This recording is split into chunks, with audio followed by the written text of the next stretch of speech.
नंतर येणारा वार कोणता? आपण काय करणार आहोत? एका क्लुप्तीने हे उदाहरण सोडवणार आहोत. 102 ला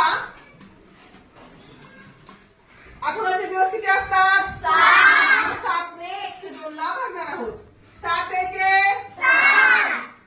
10 तून 7 गेले 3. वरून 2 खाली घेतले 7 चोक 28. 32 तून 28 गेले 4. बाकी किती आली? 4. बाकी 4 आल्यामुळं आपण आपल्याला काम 4 दिवसानंतर, म्हणून आपण मंगळवारच्या नंतर 4 वार मोजणार आहोत. किती?